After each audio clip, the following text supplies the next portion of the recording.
The church of south India diocese of Medak holy trinity church Bolarum సమర్పిస్తున్న అనుదిన వాక్య ధ్యానాలను వీక్షిస్తున్న ప్రియాతి ప్రియమైన ప్రేక్షకులందరికీ మన ప్రభు అయిన యేసుక్రీస్తు పరిశుద్ధ నామమున మా హృదయపూర్వక స్వాగతం.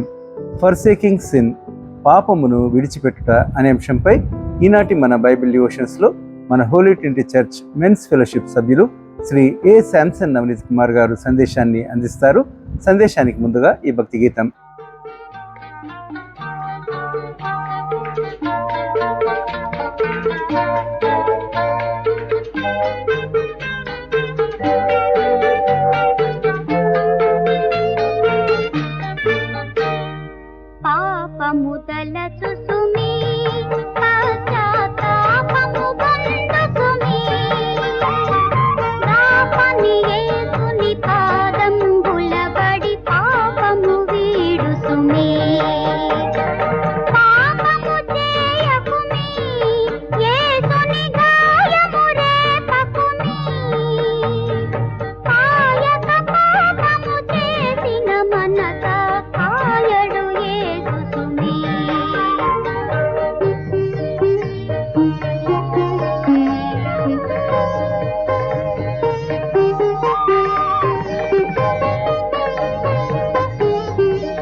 Praise the lord. మీ అందరికీ యేసుక్రీస్తు ప్రభు నామమందు శుభవందనములు తెలియజేస్తున్నాను. హోలీ ట్రినిటీ సంఘస్థులందరికీ ఈరోజు ప్రాతకాల వాక్య ధ్యానములో పాపమును విడిచిపెట్టుట అన్న వాక్యం మీద కొన్ని వచనాలు చూసుకొని ఆ వాక్యాన్ని మనం ధ్యానిద్దాం. వాక్యం ధ్యానించక ముందు చిన్న ప్రార్థన చేసుకుందాము.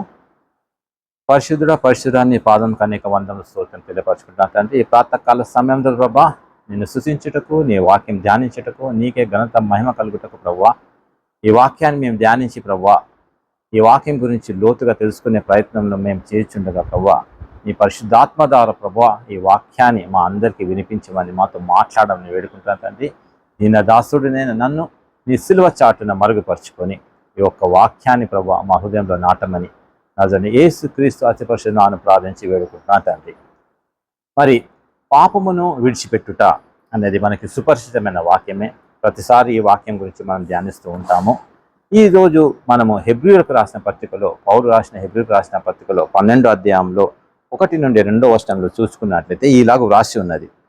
ఇంత గొప్ప సాక్షి సమూహము మేఘము వలె మనలను ఆవరించి ఉన్నందున మనము కూడా ప్రతి భారమును సులువుగా చిక్కుపెట్టు పాపమును విడిచిపెట్టి విశ్వాసమునకు కర్తయు దానిని కొనసాగించువాడైన యేసు వైపు చూచుచు మన ఎదుట ఉంచబడిన పందెములో ఓపికతో పరిగెత్తుదాము. ఆయన తన ఎదుట ఉంచబడిన ఆనందము కొరకై అవమానమును నిర్లక్ష్య పెట్టి శిలువను సహించి దేవుని సింహాసనం యొక్క కుడి పార్శ్వన కూర్చుండి ఉన్నాడు. మన జీవితాలలో కూడా ఎన్నో శ్రమలు, ఎన్నో ఇక్కట్లు, ఎన్నో ఇబ్బందులు ఉన్నప్పుడు అలసట, విసుగు చెంది మనం ఈ వాక్యం నుంచి దూరం అవుతూ ఉంటాము. కానీ ఇక్కడ ఏమంటుండే, ఇంత గొప్ప సాక్షి సమూహం అంటే తెలుసు మనకు. ఈ హెబ్రీయులకు రాసిన గ్రంథంలో మనం చూసినట్లయితే అంత మనకు సాక్షులు ఉన్నారు. అందులోపల అబ్రహాము, తర్వాత ఒక్కొక్కరి గురించి పాత నిబంధన గ్రంథంలో ఉన్న ఒక్కొక్క విశ్వాసుల గురించి వాళ్ళ సాక్ష్యాలను మనకి తెలియపరచడానికి హెబ్రీ గ్రంథంలో పొందుపరుచున్నది. మరి ఇంత గొప్ప సాక్షి ఉన్నప్పుడు ఆ విశ్వాసం మనం కూడా ఎందుకు మన హృదయంలో దృఢపరచకూడదు? ఎందుకు మనం కూడా విశ్వాసంలో ఇంకా ఎదగకూడదు? కాబట్టి ఇక్కడ ఏమంటున్నాడంటే, మనలను ఆవరించి ఉన్నందున మనము కూడా ప్రతి భారమును సులువుగా, అంటే ఈజీగా అన్నమాట, సులువుగా చిక్కుపెట్టు పాపమును విడిచిపెట్టి, ఈ పాపంలో చాలా సులువుగా పడిపోతున్నామండి. ఈ రోజులలో మనుషులు, మానవులు దేవుని భయభక్తుల నుంచి దూరం అవుతున్నందుకు సులువుగా ఈ పాపము లోపల పడిపోయి ఎన్నో అపవాది ఎన్నో మనకి భ్రమలు చూపిస్తూ, ఆకర్షిస్తూ, దేవునికి దూరంగా వెళ్ళడానికి ఎన్ని పద్ధతులు ఉన్నాయో అవన్నీ మన మీద ప్రయోగిస్తూ మనల్ని దూరం చేస్తూ ఉన్నాడు. దానివల్ల మనలో భారం పెరిగిపోతూ ఉన్నది. ఆ పాప భారము మనలో పెరిగిపోతున్నది. ఆ పాప భారంలో చిక్కుకోనందుకు ఏమంటున్నాడంటే, మన ఎదుట ఉంచబడిన పందెంలో ఓపికతో పరిగెత్తుదాం. అసలు ఎవరు ఫస్ట్ ఓపిక పరిగెత్తాడు? యేసుక్రీస్తు ప్రభువే కదండి. ఎందుకంటే ఆయన తన ఎదుట ఉంచబడిన ఆనందం కొరకమే అవమానమును నిర్లక్ష్య పెట్టి, యేసుక్రీస్తు ప్రభుకి ఎంత అవమానం కలిగిందండి. ఆయన ఎంతో మంచి కార్యాలు చేశాడు. గుడ్డి వారికి కన్నులు ఇచ్చాడు, కుంటి వారిని నడిపించాడు, బీద వారిని కరుణించాడు, పాప క్షమాపణ ఇచ్చాడు. అన్ని మంచి పనులు యేసుక్రీస్తు ప్రభు చేశాడు కదండి. కానీ ఆఖరికి ఆయన సిలువ దగ్గర తీసుకెళ్తున్నప్పుడు ఎంత ఆయనను అవమానించారు అండి. అన్నిటికంటే అవమానకరం ఏంటంటే మనుషులకు అండి, ఎవరైనా ముఖం మీద ఉమ్మి వేసినప్పుడు అది అన్నిటికంటే ఎంత జుగుప్స, అసలు ఎంత దాన్ని తట్టుకోలేం. అంత మంచి మనిషి మీద ఆయనను ఉమ్మినప్పుడు, ఆయన గడ్డము పీకినప్పుడు, ఆయన కొర్రలతో కొట్టినప్పుడు, కాళ్ళతో తన్నినప్పుడు అవమానం అంతా ఎందుకు సహించాడు? ఎలా సహించాడు అంటే ఆయనకు ఒక విజన్ అనేది ఉండే. ఏం విజన్ ఉండే? ఆయన సిలువను సహించి దేవుని సింహాసనం దగ్గర కుడి పార్శ్వంలో కూర్చుండబోతుంది అన్న విజన్ ఉండే కాబట్టి ఆయన వాటిని అంతా సహించాడు. అలాగే ఒకవేళ అబ్రహాము గురించి చూసినట్టయితే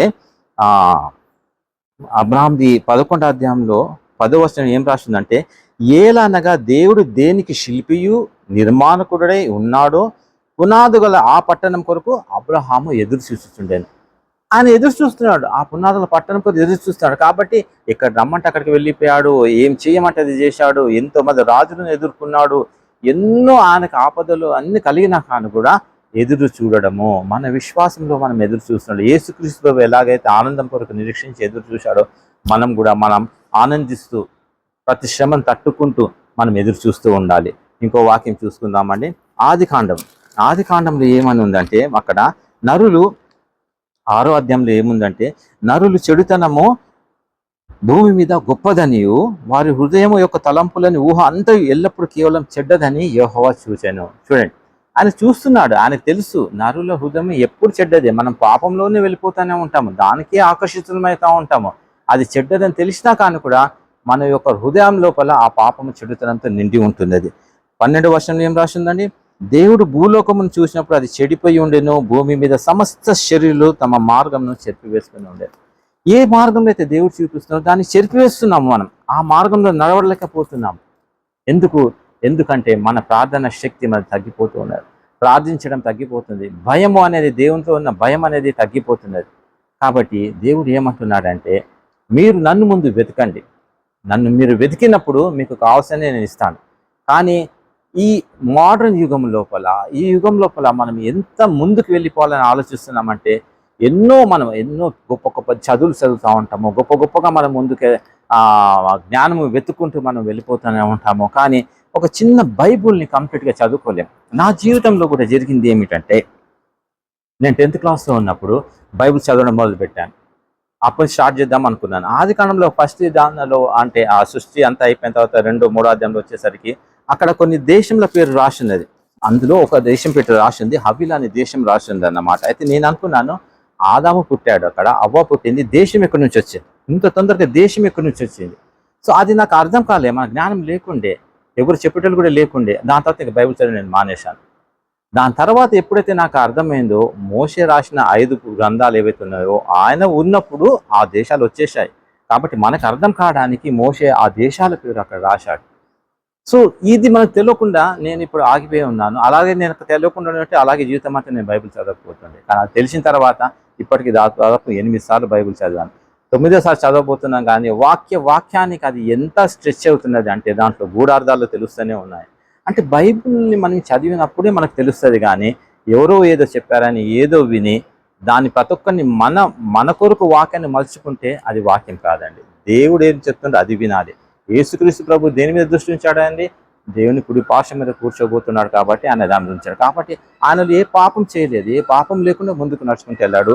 ఆయన పరుగు బంధంలో విసుగక ఏమంటున్నాడండి? 3వ వచనంలో, హెబ్రీయులకు రాసిన 12వ అధ్యాయంలో 3వ వచనంలో ఏమంటున్నారు? మీరు అలసట పడకయు మీ ప్రాణములు విసుకకయు ఉండునట్లు పాపాత్ములు తనకు వ్యతిరేకంగా చేసిన తిరస్కారం అంతయు ఓర్చుకొని ఆయనను తలంచుకోండి. ఎందుకంటే విసుగు తప్పకుండా మనకు ఉంటుంది. తర్వాత ఏమంటున్నాడండి? విసుగనే కాకుండా అలసట. ఇంగ్లీష్ లోపల ఏం రాసిందంటే, for consider him that the endured such contradiction of sinners against himself he be wearied and faint in your minds. అలసట, విసుగ, ఈ రెండు మన దగ్గర నుంచి దూరం చేసుకోవాలి. ఎంత ప్రార్థన చేసినా, మోకాల మీద ఎంత ప్రార్థన చేసినా అలసట ఉండకూడదు. మనం విసుగకూడదు, సనగడం అనేది దేవునికి అస్సలైన ఇష్టమేది కాదు. వేచి ఉండాలి, ఓపికతో మన పరుగు పందులను ముందుకెళ్ళాలి. యేసుక్రీస్తు ఎలా అయితే ఎన్ని కష్టాలు, ఎన్ని ఇబ్బందులు ఇక్కడికి వచ్చిన ఓపికతో పరిగెత్తాడు, పాపాలను విడిచిపెట్టి ముందుకెళ్ళాడు.